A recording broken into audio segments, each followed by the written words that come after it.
कोई चीज़ गोल है और उसका सेंटर अगर है, केंद्र जिसे बोला जाता है, तो हम उसे वृत्त कहेंगे।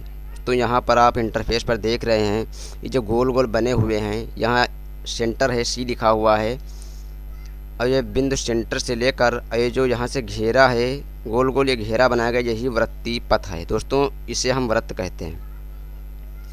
अब बात आती है त्रिज्या की। दोस्तों जो केंद्र से लेकर वृत्तीय रेखा को स्पर्श करने वाली जो रेखा होती है, सीधी खींची, बिल्कुल सीधी होनी चाहिए, ऐसा नहीं अगर आप यहाँ से खींच दें तो ये भी त्रिज्या होगी, ये त्रिज्या नहीं होगी दोस्तों। अगर सेंटर से होकर जा रही है ये रेखा तो ये त्रिज्या कहलाएगी। इसके लिए शर्त ये है कि सेंटर से आखिरी वृत्तीय पथ को छूना चाहिए।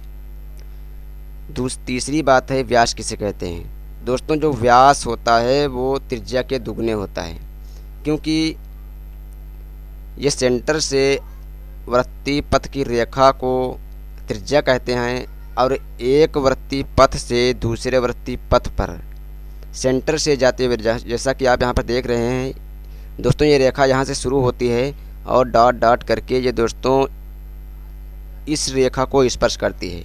लेकिन इसके लिए शर्त क्या है, केंद्र से होकर जाए। ये आपका केंद्र है, यहाँ पर सी लिखा हुआ है, ये केंद्र से होकर जाती है तो ये व्यास है। तीसरी बात परिधि किसे कहते हैं। दोस्तों कोई व्यक्ति यहाँ पर खड़ा है, मान लेते यहाँ पर खड़ा है, और ऐसे ऐसे चलकर वह एक दूरी तय करता है और फिर अपनी पुनः स्थिति पर आ जाता है। वह जहाँ से चलना शुरू किया था वहीं पर घूमकर ऐसे ऐसे आ जाता है, तो हम कहते हैं कि उसने एक घेरा तय किया है, एक वृत्तीय पथ की यात्रा तय की है, उसी को हम परिधि कहते हैं।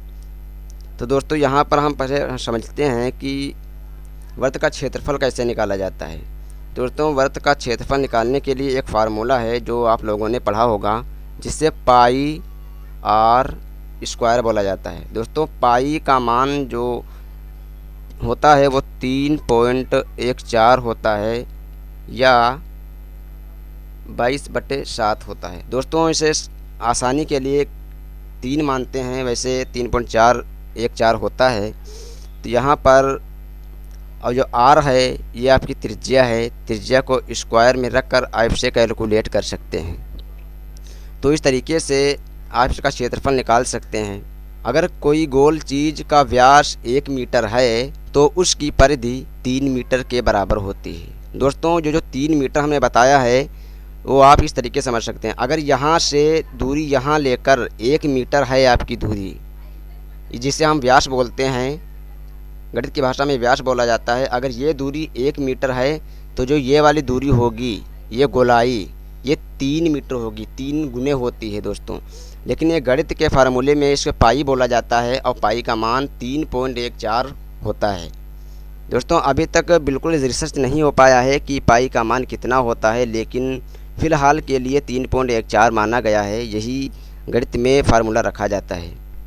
दोस्तों उम्मीद करता हूँ कि वृत्त क्या होता है और व्यास क्या होता है, परिधि और वृत्त का क्षेत्रफल जान गए होंगे।